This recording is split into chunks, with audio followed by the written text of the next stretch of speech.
Alright, I gotta be honest here. If it turns out that Pudding is actually evil or insane or some shit like that, then especially with chapters like this one, Oda is doing an incredible job at misleading us. Because, I mean, with this chapter, with the ending, the tears, the goodbye, the oh my gosh, and shit like that, it kind of got me. And I'm thinking to myself, like, okay, everything that I've thought up until this point is like, what? Because I've been thinking up until this point that Oda's, really throwing us off and shit like that. But with this chapter yet again, it's like, it just seems like Pudding is good. Even when you get the little flashback of her and Lola's goodbye. I mean, Lola turned out to be a pretty okay person, right? I mean, even though she was a little bit, out there, ultimately she wasn't that bad or whatever. I mean, it's kind of funny. I actually just rewatched some of those episodes on Toonami the other day from Thriller Bark or whatever, but that's besides the point. It's like if Lola was like entrusting her with the secret and everything and bouncing, then it's safe to say that you would assume anyway that Pudding isn't that bad. But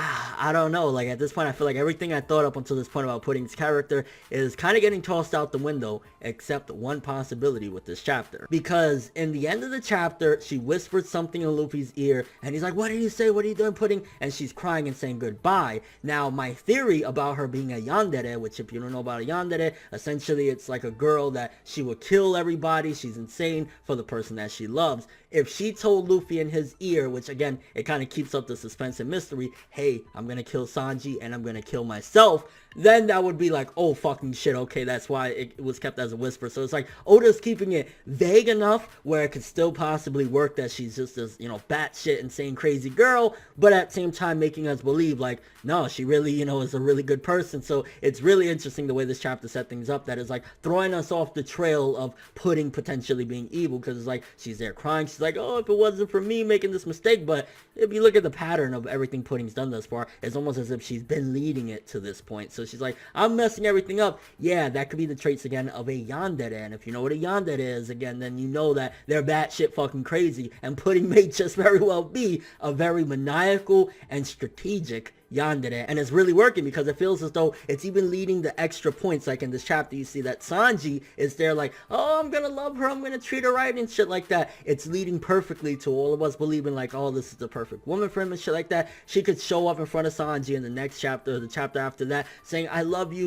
we're gonna be together, and stab him and then start stabbing herself on some crazy shit, which would be insane. It'd be a great twist. But Oda right now, he's playing with us and he's doing a really fucking good job at it. So we open up the chapter with Luffy still going ham on Big Mom. He's like, oh, let me out, let me fight you. I love it. Like Luffy is really just being a mad dog right now, wanting to kick Big Mom's ass. And you got to think for a second, Big Mom, where we saw her earlier on in this arc going absolutely crazy in her town over food and shit like that, in this chapter, her talking about that box, and she's like, they better not be trying to steal my box. If she is that dedicated for that box and really excited about that box, and she finds out what's actually in that box, the explosives and shit like that, just imagine how much of a rampage and how insane she's gonna go finding that shit out, because we know that she's a mad woman when it comes to like whatever she wants. If she don't get what she wants, essentially she's like a giant fucking baby throwing a fit, a spoiled little fucking cunt. It's like she's gonna go fucking insane. And then once she finds out what's in that box, which Oda is slowly leading to that as well, definitely as far as the pacing goes, it could be a little bit faster with some of these chapters, I'm not gonna lie, because it's like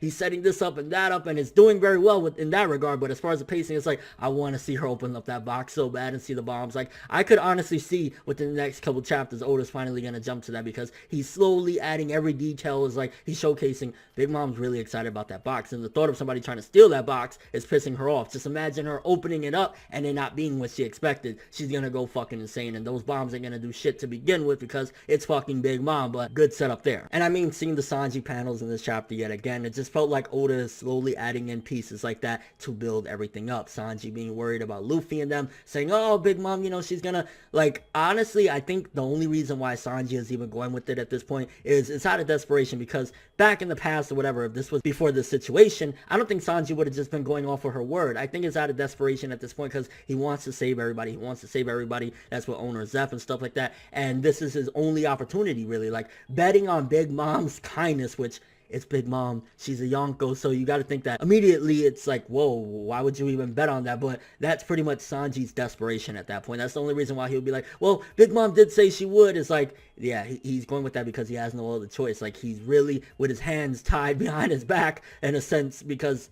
what else can he do? It's like any move that he makes, if he tries to leave, they're gonna kill people, his hands and shit like that. He is so fucked. Even if he gets those cuffs off, Owner Zeph could get it. And I love the little touches as well, going back to what I was talking about earlier with the flashback of Lola leaving and shit like that. It's slowly setting things up, and again, I honestly feel as though it's hinting towards there is still that possibility that Pudding could be crazy or evil. Like, I don't want to say evil. I'm really sticking with the fact that she's a yandere, that she just wants to like be with Sanji no matter what, or the person that she's with, she's gonna kill and do everything out of this world to be with them. And I think that's what's going on there. That's possibly why he's setting things up in a way that's throwing us all off of the trail of her being evil, with like, well, look, Lola trusted her and shit like that. She never told on Lola. Then a good chunk of the chapter as well as we see Pedro going in. He's slashing and dashing. Like, I would argue that maybe the Pedro and Brook stuff wasn't the most exciting. Personally, I thought the Brook stuff was exciting, but I could see some people not really caring for that, because it's like Pedro getting past everybody and Brook getting past everybody. A little bit of progression on that part is not that they're still hiding, because I think it would have been a little bit ridiculous if you see Pedro still hiding behind the corner with Brook in this chapter. So the fact that Brook was going in, I'm like,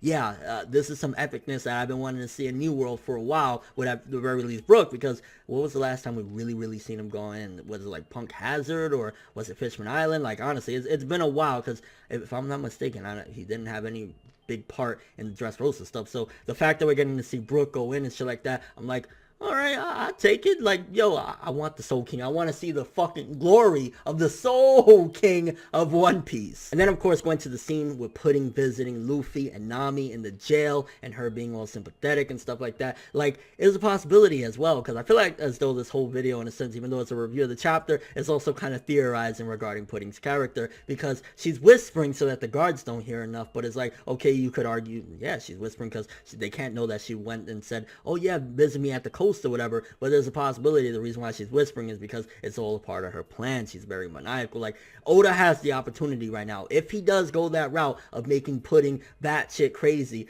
to just completely throw us all off. Because even though there's still people that are believing, nah, she gotta be evil and shit like that, he is doing everything he can to convince us otherwise. I mean, her visiting them and saying like, this is all my fault, and going into the jail, like, it's very convincing that you would think, nah, there's no way this innocent fucking girl, like, she's just completely misunderstood. But I don't know. I mean, I've seen some crazy plot twists, and right now it would be fucking awesome for her to turn out to be, like, not really evil, and that's what I think is going to be the difference between, like, a just straight up, like, asshole, like, I'm doing this for the fun of it. Like, don't get me wrong, that would be kind of insane as well, like, if she's just completely crazy to the point of, like, she'll torture people and shit like that. But I think it's more so just one of those love crazies, and it's like, ever since she knew about, this is going to be her husband or whatever, she's been trying to do everything she can. Like, if we find out in any way that she was connected to the cook that got beat up or whatever over Sanji and shit like that, and it wasn't one of Sanji's brothers, it was actually her, that would make so much sense. And again, it'd just be so great of a fucking plot twist with Pudding. And of course, the last panel, like I was talking about, with Pudding crying and saying goodbye, everyone's theorizing that she said that she's gonna kill herself. I think there's a possibility that she whispered it to them, that she's gonna kill Sanji and herself, and maybe that's what kind of got Luffy in an outrage. I mean, he would get in an outrage regardless if she just mentioned anything about killing herself in general, but there's possibility she could have said that as well. And if that's the case,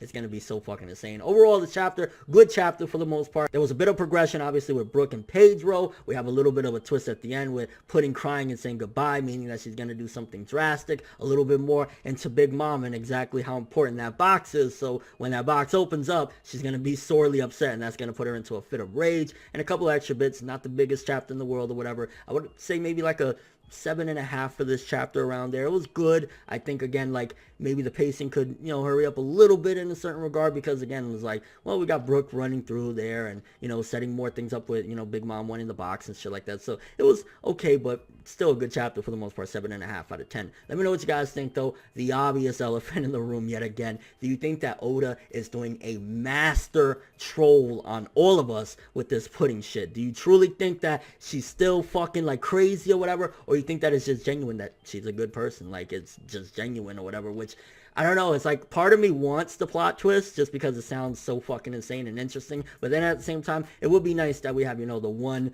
in a sense, different from Big Mom. Like, all of her kids are fucking crazy, but then again, I mean, if you look at it, even this chapter, you have the one kid that was fucking, like, insane, talking about, fuck you, I don't want a haircut. Well, he didn't say fuck you, but, like, they're all crazy. I don't think that there's gonna be one in particular that is gonna just be completely innocent. I think there's something to her, and her quirk of being insane is gonna be over love and being a yandere, which I'm looking forward to it. And what do you think about Brook and Pedro in this chapter? Did you like it? Did you not care? Again, I think Brook's stuff was cool. Pedro was like, yeah, okay, whatever. And what do you think was the secret that she whispered into Luffy's ear? Is it about killing herself? Is it about killing herself and Sanji? Is it something completely different? Like, what is your take on that one? Because honestly, that was probably the most interesting part of the chapter, because it was left so vague. A lot of vague things in this chapter, but that was definitely the biggest one. And it's like, I can't fucking wait to find out. Is this bitch evil? Is she a fucking wonderful person? Like, what's going on? But that's all I have for this one. Thanks for watching. Hope you enjoyed. If you liked anything I had to say or enjoyed the video, drop me a like. I'd greatly appreciate it. And if you want more from me, make sure to subscribe. Follow me on Twitter, Instagram, and stalk my Facebook to get more when the video ends. I'm ForneverWorld, and as always, people, have an awesome day.